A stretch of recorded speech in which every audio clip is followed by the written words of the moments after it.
Hi friends, ഞാൻ ലേഖ രാധാകൃഷ്ണൻ. നമ്മളിൽ ചിലർക്കെങ്കിലും പറ്റുന്ന ഒരു അബദ്ധത്തെക്കുറിച്ചാണ് ഞാൻ ഇന്ന് പറയുന്നത്. അതായത് നമ്മുടെ ഗോൾഡ് ഓർണമെന്റ്സ് കളനെ പേടിച്ച് നമ്മുടെ ഡ്രസ് മെറ്റീരിയലിനിടയിൽ സൂക്ഷിച്ചു വയ്ക്കുക. അത് ഉണ്ടാകുന്ന ഡ്രോബാക്സ് എന്തൊക്കെയാണെന്ന് വെച്ചാൽ ചിലപ്പോൾ നമ്മൾ മറന്നു പോകും. ഏത് ഡ്രസ്സിലാണ് നമ്മൾ വെച്ചിട്ടുള്ളത് നമ്മൾ മറന്നു. നമ്മൾ അതിനെ ഡ്രൈ വാഷ് ചെയ്യാൻ കൊടുക്കും, ചിലപ്പോൾ അയൺ ചെയ്യാൻ കൊടുക്കും. അവർ വിശ്വാസമുള്ളവരാണെങ്കിൽ മാത്രം നമുക്ക് ആ ഗോൾഡ് ഓർണമെന്റ്സ് തിരികെ കിട്ടും, അല്ലെങ്കിൽ നമുക്കത് നഷ്ടമാകും.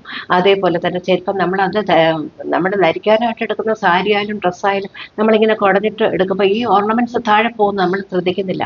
ഒരുപക്ഷെ അത് വല്ല കട്ടിൻ്റെ അടിയിലോ മേശയുടെ അടിയിലോ ഒക്കെ പോകും, നമുക്ക് കാണാൻ സാധിക്കില്ല. സ്ഥലത്ത് പോയി കഴിഞ്ഞാൽ അതും അറിയില്ല. അപ്പം നമുക്ക് അങ്ങനെയും നഷ്ടപ്പെടാൻ ചാൻസ് ഉണ്ട്. പിന്നെ നമ്മുടെ മനുഷ്യരുടെ കാര്യമാണ്, നമ്മുടെ കാര്യം ഒന്നും പറയാൻ പറ്റില്ല. നമ്മൾ എന്ത് ചെയ്യും, നമ്മളിതൊക്കെ സൂക്ഷിച്ച് ഡ്രസ്സിൻ്റെ അകത്ത് വെച്ചിരുന്നാലും ആരും നമ്മുടെ മക്കളോ റിലേറ്റീവ്സോ ഒന്നും അറിയില്ല ഈ സാധനം അവിടെ ഉണ്ടെന്ന്. അവസാനം എന്ത് ചെയ്ത് എല്ലാം കൂടി എടുത്ത് ആർക്കെങ്കിലും കൊടുക്കുകയാണെങ്കിൽ അങ്ങനെയും നമ്മുടെ ഗോൾഡ് നഷ്ടപ്പെടും. അതിനേക്കാളും നമ്മൾ എവിടെയെങ്കിലും ഭദ്രമായിട്ടൊരു സ്ഥലത്ത് സൂക്ഷിച്ച് വെച്ചാൽ നമ്മുടെ ഗോൾഡ് ഒരിക്കലും നഷ്ടപ്പെടില്ല. അതുകൊണ്ട് ഇനി ആർക്കെങ്കിലും അങ്ങനെ ഗോൾഡ് ഡ്രസ് മെറ്റീരിയലിനിടയിൽ വയ്ക്കാൻ തോന്നുമ്പോൾ പെട്ടെന്ന് ഓർക്കും, അയ്യോ ഇതെങ്ങനെയെങ്കിലും നഷ്ടമാവും. അടുത്തൊരു ഐറ്റവുമായിട്ട് നാളെ കാണാം.